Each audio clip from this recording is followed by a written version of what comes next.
for everyone watching around the world, because since I've started this channel, I've noticed that people are watching in America, Spain, all over Europe. Ginger's gone global. I know, within a week or two. I love it. Yeah. So yeah, I just want to say morning, afternoon and evening to everyone. So you can see people training in the background. We've got, what is this? I think this is Striking for MMA. Striking for MMA, yeah. This is the advanced class. So yeah, we're going to see some fancy stuff maybe in the background. Today, I have a very special friend and guest on the channel. I like how you put friend first as well. Yeah, you are my friend, man. You are my friend. Do you know what? An introduction is needed because people don't know who you are, but hopefully by the time you're finished, and we're finished with this, we all know who you are. So you know what? I'm going to be quiet and allow you to introduce yourself. So my name is Michael Addo. I train BJJ at, what's this name place even called? New Wave Academy. New Wave Academy Training Center. You know, there's so many acronyms and things. It's kind of think, right, what do I need to say? Because NWATC is the thing on IBJJF. So it's kind of like, what one do I say? Been training about 3 years now. Love it. Great club, great teammates, great coaches, great owners, great environment, you know. You might not see me if you train in the afternoons or evenings. I'm a morning class person. I'm one of those crazy people that wake up at 5 in the morning, come down to train and go home and do the rest of my work. What else do you want to know? Let's start with the basics. The basics. Yeah. First of all, how long have you been training for? So I've been training consistently for 3 years, but I came into BJJ 2011. So I started training when I was in Cape Town at Henzo Gracie's. Shout out Henzo Gracie and Kurt. So I trained there because I was over there for a few months, and someone I was living with got me involved in it. I loved it. So started training there for a few months, came back to the UK, did some classes at Hodger Gracie's back when it was in Ladbroke Grove, like that old place. And then I injured my knee. Well, my knee's been injured from playing football anyway. So I kind of stopped. And it was always in the back of my mind, and that I want to get back into it. I really want to get back into it. But life took over. And then, what was it? 2023, I decided, you know what? I'm getting back into it. And funnily enough, my friend Nick started this club back in the day. And so I knew about it, and I'd known Christian and Colin beforehand. So I reached out to them. I was like, you know what? I'm going to come down. And then, yeah, just been here for 3 years straight. Nice. So Mike, I know this is all about Brazilian Jiu-Jitsu, but it is. We're just going to have to touch on the topic. You mentioned football. Yes. Who do you support? Arsenal. Man. So it's very time sensitive at the moment because we're doing well. So hopefully by the time this comes out, it's going to be good still. I hear this every year, by the way, but we're going to leave it there. This isn't about football. We're not going to talk about football. Yeah. I don't follow a team anymore. I used to. No, who did you support? Who was your team, sorry? Yeah, exactly. We'll leave that there. Yeah, we're going to leave that one there. What do you think of Tottenham? I'm the editor. I need to remind you. Right, look, he's distracted me now, man, because I'm thinking about Tottenham. Okay, cool. So that's a little bit about how you got into Jiu-Jitsu. Yeah. Let me just ask you a few questions. So, what's your favourite submission? So, I love a head and arm triangle. I really do enjoy a head and arm triangle. This is cheeky, by the way, because that's probably the last submission you caught me with as well. There you go. I'm being true to my word. So yeah, head and arm triangle. Cross collar choke as well. Something simple, something basic, the fundamentals. So I really enjoy a cross collar choke and taking your time with it as well, rather than just rushing it and get like swept or flipped. Did you learn that from Ade by any chance? I know it's a basic, it's a fundamental. We know that, and we get taught that quite early on. But so I think every person I've ever had as a coach has taught me a variation of cross collar choke. Okay. But with Ade, he taught me different variations. So I was like, okay, cool. The Hodger Gracie version. Yeah, exactly. Yeah. So, and you're a similar build as well, quite long limbs. Yeah. So quite a tall figure. So actually, that's a very good choke for you, to be honest. Yeah. So do you pull guard or do you like to stand up and wrestle? You know the answer to this as well. I know the answer. You've seen me standing up too many times to know that I don't pull guards. But one thing I've been working on, because my stand-up is so bad, is that I will pull into a butterfly, and I actually did that a few times in comps, and it worked very nicely. But after standing up for so long that they didn't expect it. But stand up is something I need to work on. And you know that, I know that, everyone knows that. Now the world, Yeah, the world can know that. guys, when you see Mike at a competition, stand up with him. Yeah, that's fine. Because you are in trouble, not Mike. You are in trouble. All right, you know what, Mike? I feel like we've broken the ice here. Yeah. Actually, no. I've got one more question for you. Go for it. Pressure passing or speed passing? Pressure, definitely. Pressure? Definitely pressure passing. Too old to do the speed stuff. Yeah. Just pressure passing, Did you take hear it that, nice yeah? and slow.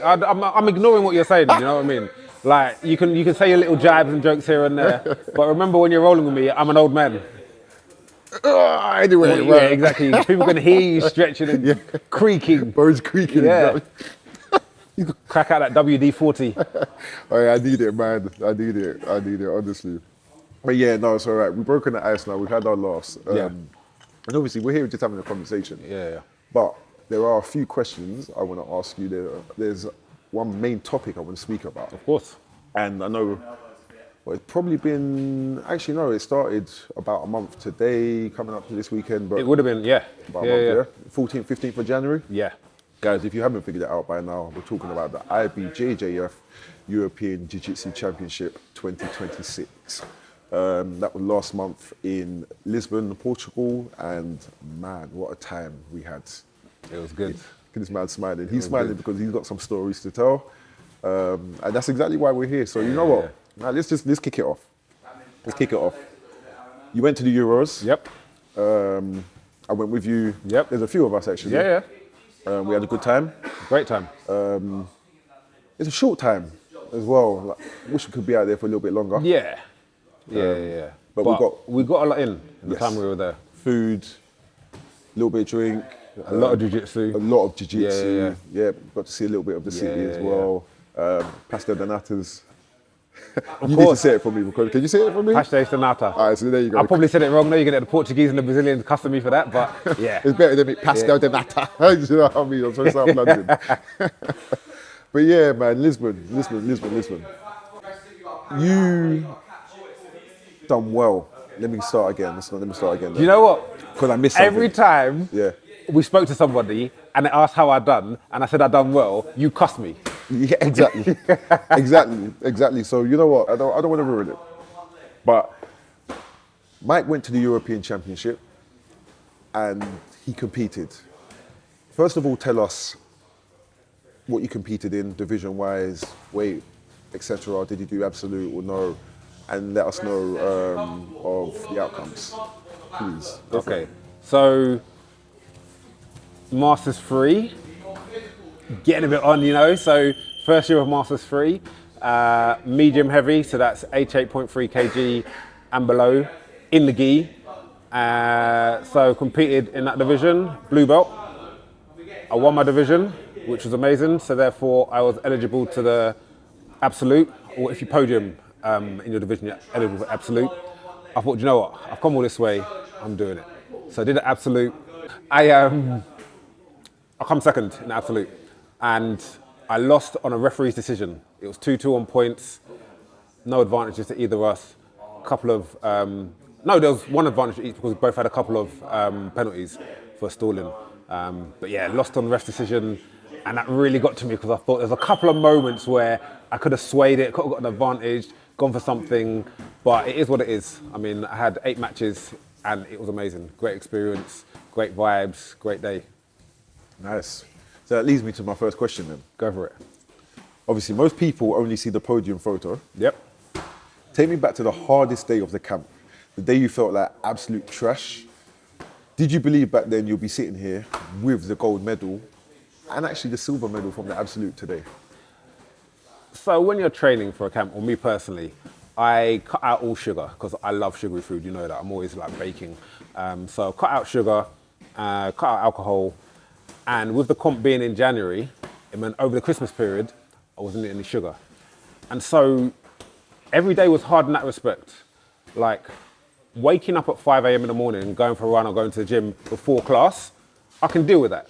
But the temptation of like a cookie or a cake or a sweet or a chocolate, that's probably the hardest part of it. Like alcohol is fine, I don't need to drink. but I love food. And so not eating sugar is probably the hardest aspect of training for the camp. And it wasn't so much the weight aspect, because I'm always there or thereabouts on the weight. It's just how you feel. And when I'm training for a competition, I want to make sure that I've got no excuses. So regardless of the outcome of the competition, I want to say, do you know what? I gave my all beforehand, during. So win, amazing. If I don't win, you know what? I gave my all. I can't complain. Because some people are like, oh yeah, if I'd done this, if I'd done that. And it's like, why didn't you? So that was probably the hardest aspect of it. And you always kind of like envision, or you kind of like try and manifest yourself on a podium or anything.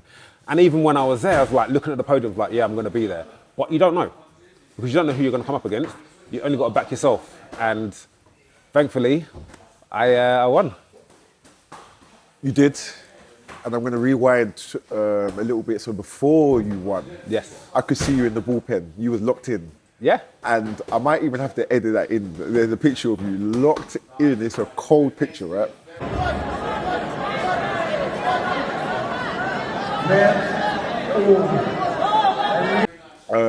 When you were standing there waiting for your name, you've got other guys in the division, they're all around you, jumping around, warming up, headphones on. You're even touching shoulders with these guys. And one of these guys, you're about to get into a match and try to submit or whatever. What's your internal monologue? Do you know what? I was very present. And we touched on this before, like, I wasn't nervous, which is really weird. And I've made myself think, I was like, why am I nervous? Because every other comp I've done before, there's been an element of nerves, whether it's been in the lead up to the comp, on the day, just before I step on the mat. I had none of that. And I was very present. I was aware of everything going on. Even when you and Jordan were up there and you were looking at me and I was kind of locked in, but then I saw you guys and I was like, yeah, you guys are there, you're on my corner, you're backing me. I saw the other guys there, I was like, okay, they're competing as well. Because everyone's there to win. And so it's not a case of like, oh yeah, I'm better than you or you're better than me or whatever. It's a case of like, just let's get it on, you know? Who can implement their will? And yeah, I felt like I was where I was meant to be, if that makes sense. Definitely. Sorry, I was just You're taking in reminiscing? the answer, reminiscing, because it was only a month ago, but it still feels like yesterday. Yeah. It was such a great moment and great time from, I suppose, the moment we met at Gatwick Airport. Or actually, on the train. On the train. Yeah. On the train. To the moment that obviously we came home. It was just a great experience. But going back to the matches, every champion, because that's what you are, they have one match in their bracket where things almost go wrong. A sweep that was too close, maybe a grip you couldn't break, or even a submission that you had to try to escape. What was that moment for you? There's a few moments. Yeah, there's a few moments, definitely. So in the first match, I think it was, of my division, the guy was a deep half player and he got right underneath me. And I was thinking, all right, cool. I can't let him sweep me. And he almost got a sweep a couple of times.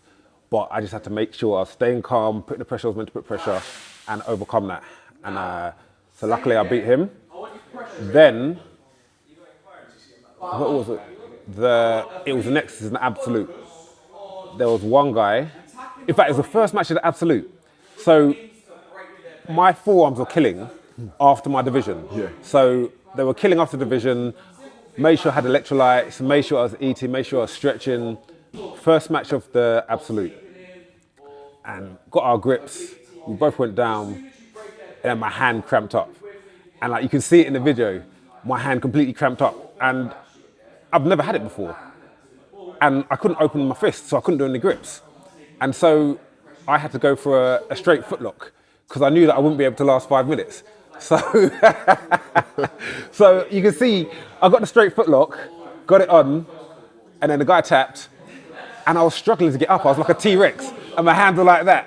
And the guy was worried, he thought he'd broken my hand. I was like, no, it's cramp. And I was shouting to you and Jordan, I need like some electrolytes, I need some water. And then Jordan came down with an ice spray, and then the medical team were over there, and everyone thought it was really serious. I was like, no, it's just cramp.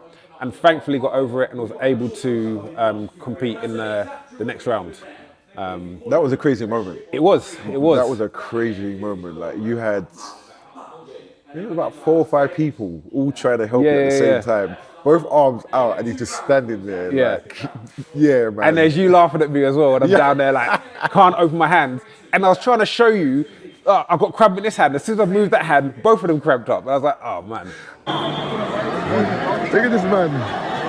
He wins one championship, and suddenly got a whole team of medical staff around him. Look at him.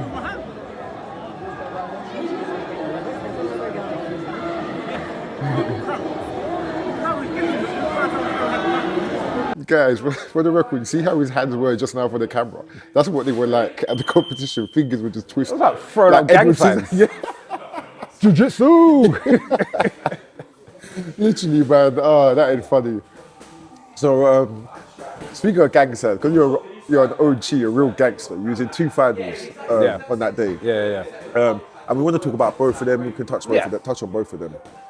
I remember looking at you before both the finals, you know, just locking in, telling you what to do like you don't know what to do anyway. But to me, you look ready. But physically, obviously, we just touched on it, but what was your body telling you? I was good. I was really good. Like, I felt good physically in both finals. And I think the fact that I was putting in that extra training, going for the run at 5 in the morning or going to the gym and lifting weights before coming to jiu-jitsu class, I was conditioned well. And I think as well, my mentality throughout the whole comp, and it's quite a hard thing to do, was to maintain a level of energy and conserve energy. But then you can't necessarily do that, because if you conserve energy and the person beats you, then you're like, oh, I didn't put my all in. But I was making sure that I was being calm when I was competing. So there wasn't that stress and adrenaline and everything in there. I was just very calm. So like, physically I felt fine. Like, I could have gone to 3-4 more fights, I think. And I remember one of my opponents, I think it was the semi-final, the Absolute. And he was completely gassed. He goes, oh man, like, you're so fit. And I was thinking, maybe, but it's also the game that I was playing. I was playing a game where I didn't have to exert too much energy. So I felt good. I felt really good. And I enjoyed it. Like, having 8 matches at the Euros is amazing, you know? And I feel like you have to be well conditioned.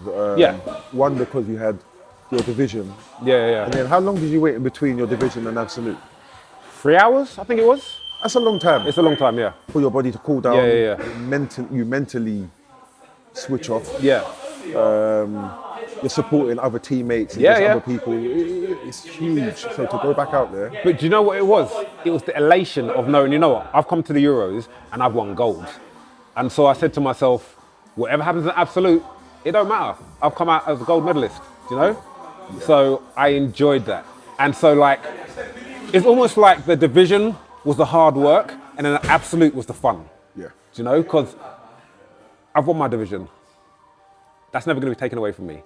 I'm going to go to Absolute. You're going to pick people that are heavier than me, lighter as well. But it's like, I've got nothing to lose. You know? You took it so seriously. Like, yeah. You know, you didn't go out. Whilst you probably did go out and have fun, you still went out there to win. Yeah, of course. Yeah, of course. Yeah, I'm not getting there to get rolled over. Yeah, you know? no, and that's important. That's very important. So do you think there was a specific move or strategy that you drilled that saved you in any of your matches? You had 8 matches, what you said? Yeah, So what I've been working on recently is butterfly sweeps. And I hit a butterfly sweep in both finals. And I was like, in my head, I was like, works. Do you know? Because when we come on the mat and we're training, we all know each other, you try things and it works, it doesn't work and whatever. But when you're in a competition where the stakes are so high and you're able to pull it off, I was like, all right, cool, I've got this. And so yeah, pulled off a couple of butterfly sweeps. And I was like, yeah, I'm happy with that. Obviously happy to win as well, but like to be able to pull off a move that you're training for is golden, you know? So I tried the same sweep a few weeks ago at Grappling Industries, right? Why? I don't know, because I haven't drilled it enough. Right? Yeah. And guys, let me tell you something. Do not try to do something that you haven't drilled. Because there's going to be a small detail you're going to miss out that your opponent's going to know. Exactly. You have to stop or stop. Yeah. So I tried to do the same thing. And I thought I was you. In that moment, you know, I had the belt, my hand was over the back, had the belt. I had to hook him. Yeah. But the biggest mistake I made was I straightened my leg as I went to sweep him. Ah, okay. Rather than keeping the hook. Yeah. So didn't keep the angle. exactly, and my opponent just dropped down on me, and I was cooking in that match. Yeah. The match ended with me tapping. So yeah. You went over quite quickly that last bit. Say that again for the people. This isn't for me. This isn't about me. Sorry. The match ended with me tapping. Yeah. Tap machines. You know, I told you guys. Yeah. Anyway. Ultimately, there's nothing wrong with you tapping, you know? No. You tap, and that's the beautiful thing about jiu-jitsu. Like, people are always so invested in win, I beat them. But it's a learning curve, you know? Like, and a tap gives you so much feedback, because then you can go back and go, why did I do that? And depending on the competition, you may still go out on another and have another fight after that tap. And you're thankfully not injured from that tap. You go, you know what? You got me. You got the better of me. Right. Let me work out how not to let that happen again. What's that saying again? You live to see another day, or that? Something like that, yeah. Yeah, along those lines. Yeah, so, yeah. yeah, pretty much. It's about being smart. And, Yeah. I think. Especially as we're masters as well, you know. We. Sorry, what division did you compete in? Because there was a number after the initial word, wasn't there? This isn't about me, guys. Yeah, Masters 1. There you go. Masters 2 soon as well, Yeah. you know. But I want to be Embrace a it. fresh Masters 2, man. Embrace it. I'm going to try. You know? I'm going to try. We came into the game late, it is what it is. I know, man. Listen, These kids nowadays starting at 3, 4, 5. crazy. Yeah, by the time they get to 18, 30, 40, they're going to be, yeah. But what we got to worry about is the kids that are black belts when we're black belts. Yes. No, sorry, the people that have been black belts since they were kids. Yes. And we're going to enter them, and then it's kind of Yes. like, whoa. Why? I'm going to have like such isometric strength, right? I'm just Yeah. going to hold them. That's going to be my Okay. game. Old school hold. Okay. Yeah. Deep half. Yeah. Oh, man. So, again, going back to the competition, we've never left it, guys. We're still in Lisbon. So get your mind back there. Sorry, I know we got distracted. There's a split second between the match ending and the referee raising your hand. You're talking about your first final for Yes. your weight category. In that dead silence before the cheering started, was there a first thought that hit your brain? And first of all, is it joy or is it relief? Which, like, if there was a scale, which side does it? So, if you watch back the final, I was up 14-0 with 30 seconds to go. And I'd just taken his back. And I saw the clock, and I saw the score. And I knew at that point I'd won, because there's no way that he's going to submit me. And there's no way, it's not physically possible for him to get that many points back in 30 seconds. Plus I was on his back. So I would have potentially got another 4 points if there was enough time. And I started nodding to myself. And it was kind of like elation. Not only elation, but like validation that all the hard work that I'd put in had come to fruition. And it was worthwhile. I mean, it's worthwhile turning up and getting on the mats anyway, regardless of how you do, because that's the biggest thing, like turning up. But at that point, I knew I'd won, and there was still 30 seconds to go. And so it was kind of just like almost taking it in while the match was still going, which is kind of weird and surreal, because he's obviously still competing and attacking and trying to get something on me. But yeah, I think I celebrated during the match, and I said to you, I was like disappointed in myself because that elation took over me. It wasn't a big celebration, grandiose, and but it's kind of like, to my head, I was like nodding. I was like, yeah, like I've done this, I've got the gold medal. And then obviously, the clock goes, fix the belts, raise the hand, you're like there. But I think the biggest thing is not the ref raising my hand, not being on the podium, but coming back to you and Jordan. Do you know what I mean? And like, I kind of got emotional at that point because it's kind of like, you guys were there, we were doing this journey together, you were supporting me, you had my corner, you gave me advice, you helped me get through it. And then just to celebrate that with you, do you know? Because like we've trained together for so long. And then to be able to celebrate with you, and do it with you and celebrate with you, do you know? You made a point after this moment, Yeah. after that moment, sorry, about being on the podium on your own. Yeah. and you just sort of highlighted it again. Yeah. It didn't become real until you came over to us. Yeah. So is that a genuine feeling then? Is it, obviously you're happy? You're happy because you're on the podium and you're recognised as bronze, silver or gold if you're on the podium. And it's a great feeling to be up there knowing that you've been able to do what you wanted to do and get to the top of the podium, second place or third place. But people don't realise Jiu-Jitsu, even though it seems like an individual pursuit, it's a team sport. Because I couldn't do this without my teammates. I couldn't do this without my club. I couldn't do that with my opponents, you know? And so, as much as you're celebrated as the champion or the podium placer, you got to celebrate with your teammates, you know? Because they're the ones that mold you. They're the ones that push you further. And if I didn't have good teammates, then I wouldn't be able to improve, do you know? And that's the thing as well, like people just think, oh yeah, you're great at this and blah, blah, blah. Not talking about myself, but people, when talking about like an achievement, but you need to be tested and you needed to be put in a compromised position and face adversity to be able to overcome it. And without teammates that are pushing you and tapping you and putting pressure on you and cooking you constantly, then you're not going to improve, you know? So I'll remember that next time I'm in the training room with you. yeah, Yeah, nothing but pressure. yeah, Pure pressure. yeah. That's what I say to you. I was like, don't go easy. Yeah. Obviously, you can have like flow rounds or whatever, but if you're especially in a training comp and you're going right, I want to go hard. Don't go easy. You know what? That's what I like about this gym. There are some people here. There's loads of training partners Yeah, here yeah, actually, but you can get some really tough rounds. Yeah. And you don't even have to talk. You can Yeah, just look yeah, at yeah. each other. You both know Yeah. we're gonna go. Yeah. But when you get that sub, you're not trying to break that arm. There's a respect there. Oh, it's about respect. Yeah, yeah, yeah. And the thing is, you need to have not only respect, but trust in your training partner. Yes. Because if you sub me, I need to know that you're not trying to rip a sub on me.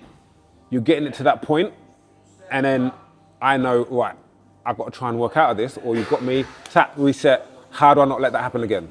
You know, so there's such an element of trust that you put in your training partner. And you want them to go at a level where it kind of replicates a comp. Obviously, it's never going to be the same because you haven't got the crowd and you haven't got the stakes as high, but you want to be working and you want to be put in a position where, all right, cool, I can't coast through this round. I need to make sure that I'm fundamentally sound, I'm bringing my A game. And at the end, you go, cool, thank you for that. Talk through how the round went, and then learn from it. Thank you very much for that, Mike. Obviously, I went from being a training partner with you on the mat to a supporter in the crowd. And part coach, part whatever. I was just hype man, carrying bags. More than that, We get was- me water, we was all helping helping out, each other. telling me where I was going wrong. Yeah, no, we was all helping each other. Yeah, and, I appreciate that, and I'm sure you feel the same way. So, but the energy in the stadium. Yeah. The stadium, yo! Yeah. That's my second year now. That's your first time, right? First time, yeah. So obviously, when you walked in there, it's like, Yeah. oh man. The energy is different in Lisbon to the UK. Yeah. I don't know if it's because, obviously, it's because of the what's at stake for the competition. Yeah, but- definitely. It's a major. yeah, it's a major, yeah. So you could have the same thing here in London. It'll probably Yeah, be yeah, just yeah. as big, but being abroad as well adds to that feeling. Yeah. Did that energy fuel you, or did you have to block it out? I took it in. It didn't fuel me. It was weird because I was so present that I was aware of everything. I was like, this is amazing. And it didn't fuel me. I didn't feel any pressure because there were so many eyes watching. I was just like, all right, cool, this is what it is. And I don't know, it's kind of like you sort of get tunnel vision when you step onto that mat because you can't necessarily start looking around, what's going on? You start again. So I'm just don't start again.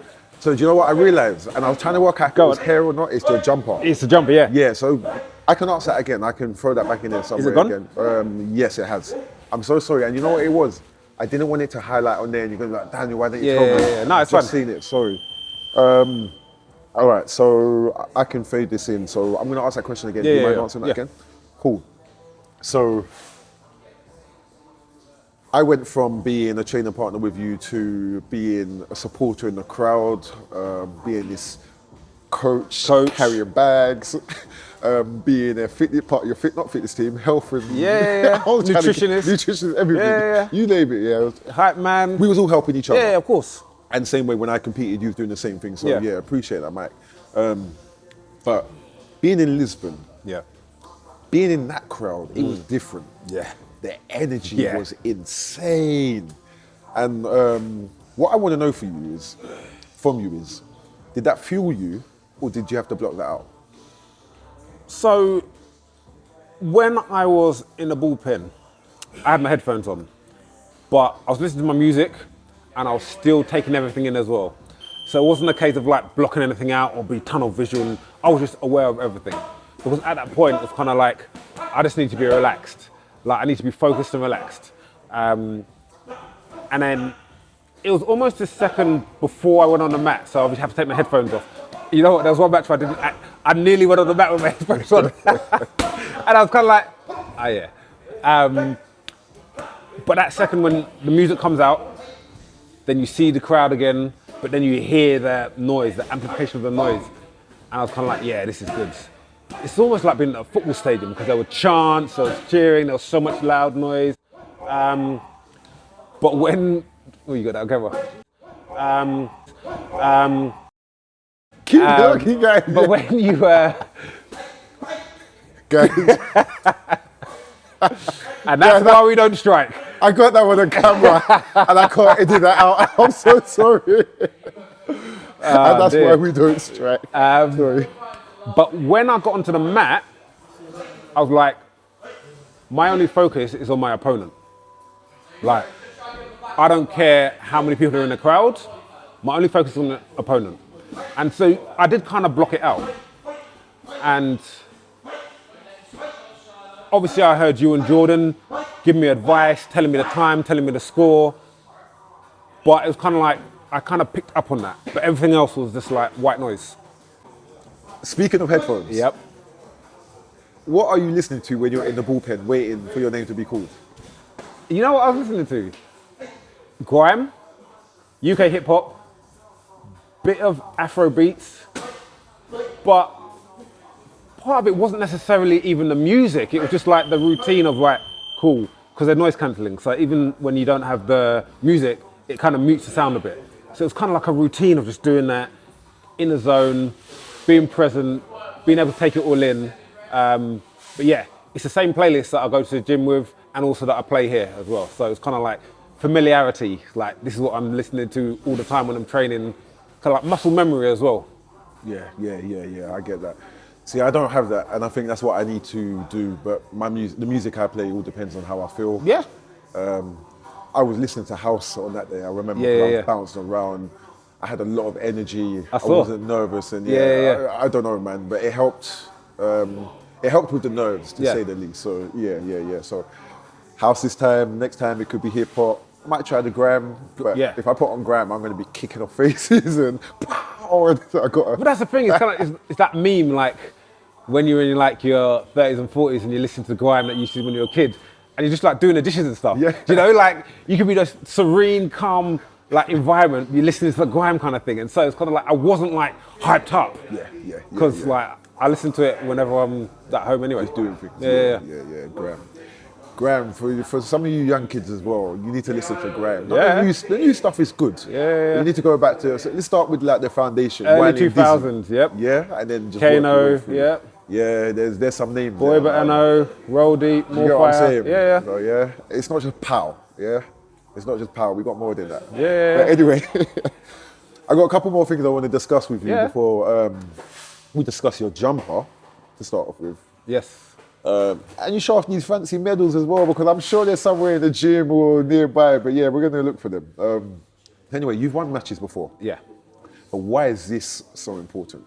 What is it about the Euros? Why is this so important? I know it's a major competition. Yeah, it's one of the 4 majors, isn't it? Yes. So it's big in that respect. But also as well, it's the first time that I've traveled abroad to compete. And so there was that as well. And so there's more of a financial implication to compete, because I'm paying for the flight, paying for the hotel, and obviously taking more time to compete. Because normally when you compete in the UK, it's kind of like, other than the training camp, camp, it's a day thing. So you're in and out. Here, it's like we were there for, what, 4 days? Yes. So, yeah, there's a big commitment to that. And so there was that element of it. But then also, you're competing for more people around the world. Like, chatting to people afterwards, you've got people from America, you've got people from Brazil, you've got people from all around Europe. There was one guy from Asia as well that I competed against. I'm like, wow, like, You're traveling this is near a and big far. fixture in the calendar. Yeah. From near and So far. it makes it more prestigious. Yes. Yeah. Yeah. Because the thing is, like, it's great competing, but sometimes, especially on the UK scene, which is great, by the way, sometimes you end up competing against the same person over and over again, which is fine because you're never the same competitor and they're never the same. But it's kind of like you want to test yourself against different styles. And so being able to compete against 8 different people that I'd never competed against before was amazing because they've all got different styles, and it allowed me to test out different things as well. So we had a good time in Lisbon. We Great spoke time. about that at the start of this. But be honest, how good was the first meal? How did it taste? And what did you have? Like, what was the cheat meal of champions? Talk to me. Look at the grin. So- because- The funny thing is, when we landed on Wednesday, yes. we all went for a walk and we went to the timeout market and we were looking at food options because we hadn't eaten on the plane. And then remember, I was looking at stuff and going, oh, this looks good, this is real good. But then I was like, do you know what? I'm saving this for tomorrow. And so we went to Honest Greens, was it? Which is basically like, Yes. it's a cross between like Nando's and Whole Foods, Yeah, I would say. yeah. Like good grains, good clean chicken, good clean protein. And it was amazing food, to be fair. But after the comp, I went back to Timeout Market and yeah, I got that prawn dish, which was amazing, with the rice and the sauce. And I went to the satay chicken thing, got the chicken wings, got some bao buns as well. Your boy ate good. Yeah, I ate good. Yeah. And then afterwards, obviously, the pastel de nata Yep. and some gelato as well. So, yeah, I ate really good. You done well, Yeah, there, man. yeah, You yeah. done well, yeah. Yeah. And whilst you was doing all of that, I hadn't competed yet. I had to compete the next day. I felt bad because you couldn't eat as much as I was eating and enjoyed it, you know. But I made up for it it the had to next be done. day. Yeah. No. And it paid off. Yeah. All of it for everyone. So But that's the thing as well. As I told you, like before I came out to the comp, I was like, right, I'm looking up the best places to eat. Yeah. And so, like, I had a list of places to go. And to be fair, we got through about half of them. Do you remember that? Okay, there's 2 places that stand out though. Yeah. That Nando's, Yep. whatever, not the ones that we just spoke about, guys. Oh, the one that yes. The one that yeah, was like, yeah. yo, Yep. if I've got a picture, I'll Yeah. throw it in here. Yeah, Actually, nah, I can't. The picture doesn't do it justice. It looks like home cooked food a little bit, which is not a bad thing. But when you're going to a restaurant, you're expecting it to come out well presented. Yeah. Forget all of that. The food was the best peri-peri grilled, flame grilled was. chicken I've had for, yeah, man. The thing is, when you stepped in and you saw it was just like a cafe, but every single table had the same thing, and you know you're in the right place. The menu had things. Yeah. The menu was quite big. Yeah. Everyone had the same thing. Yeah. So yeah, that place and the African place Yes. we went to. What was it called again? I can't remember because that wasn't. Let me check on the list. It'll be Yeah, on my go for it. Google Maps. A Valenciana was the chicken place. chicken place, A yeah. Valenciana. And then the other place was Mambo. Oh, Mambo. Mambo. Yeah. Big up Mambo, man. yeah, that- if you guys are ever in Lisbon, look it up. Yeah. Very good food. If you plan on eating in, book in advance. Book in advance. There's not a big space in there. No. But owner's amazing, real friendly. Whipped us up something that wasn't on the menu as well. Yeah, man. Yeah. Yeah, that one, ate that, had a beer, went to bed. And that, yeah, that was the last night actually, was it? Or no? Yeah, it was. Yeah. So yeah, that was a very nice way to. But then sign. also, Honest Greens was amazing. We went there a couple of times. Yeah, 'Cause we went there for breakfast lunch as and well. breakfast as well. Yeah, the Yeah. breakfast. Yo. Yeah. Guys, man. Lisbon doesn't disappoint when it comes to food at all. Amazing food scene. So yeah, if you ever get a chance to go out there, please make sure you eat well. And the You'll look- Ubers are Cheap. cheap as Yeah, chips. yeah, Yeah, yeah. really cheap. So You might can want to get sell that. this to the Lisbon tourist board. Yeah. We contact them and see what Yeah. they're saying. All right, so let's start rounding this up. So first of all, can you just hold up your medals, please? Just let the viewers see what a European champion medal looks like. The boy's got 2 of them. They're blinging the camera. Yeah. Bring them right up to the camera, man. Yeah, look at that. Yeah, Yeah. gold and silver, guys. His weight division, absolute. Well done, first of all. Thank you. This jumper. Yes. So you might just need to put it down just so we can see a little bit more. Explain it. Who is it? What is it? It's a nice jumper and I want one. So through the whole journey of jiu-jitsu, like people start off as a white belt and they envisage getting to a black belt.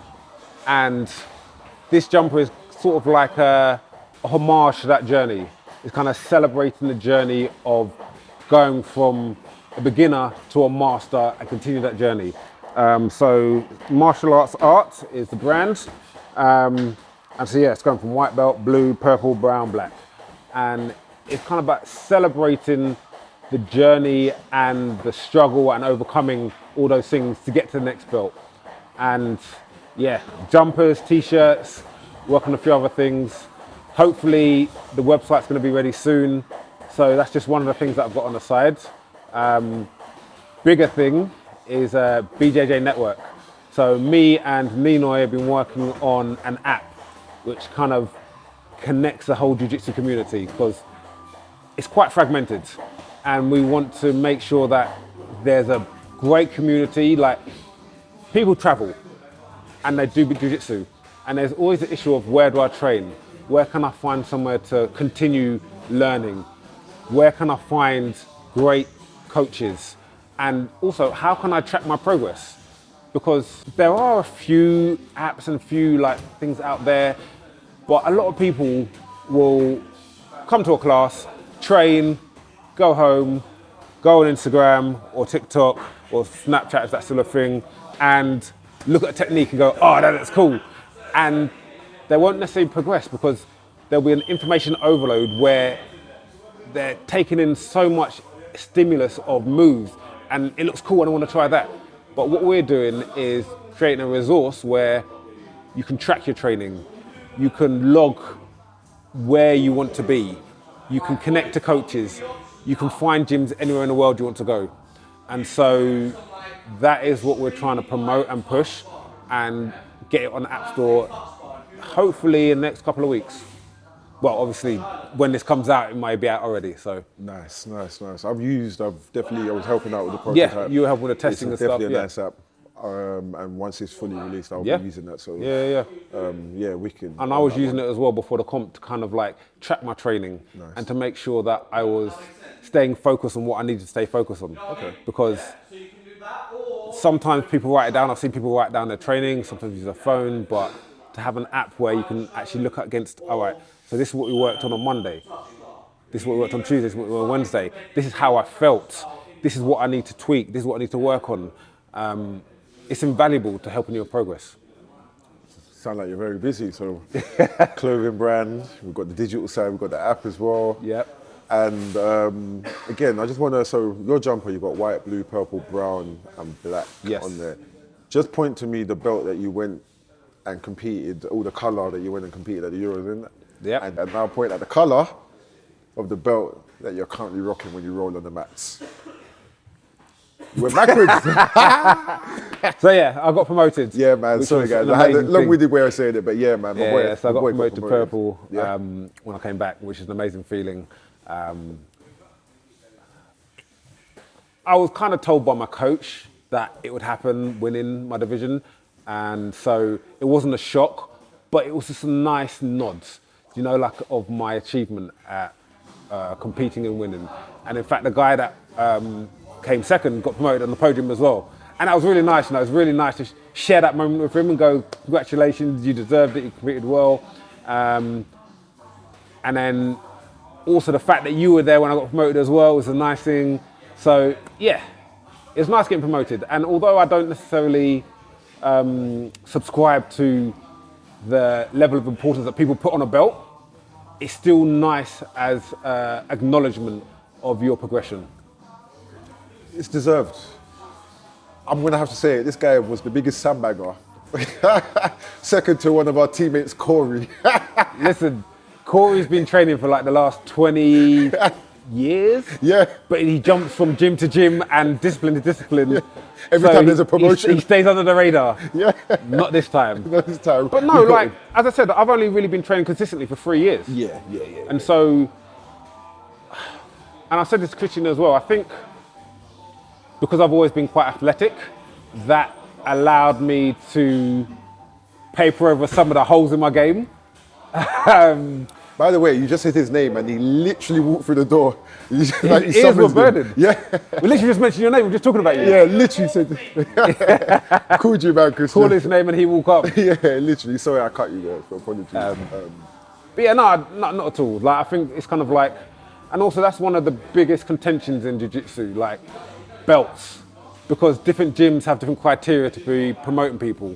And so there's no one uniform standard to be white, blue, purple, brown, black belt.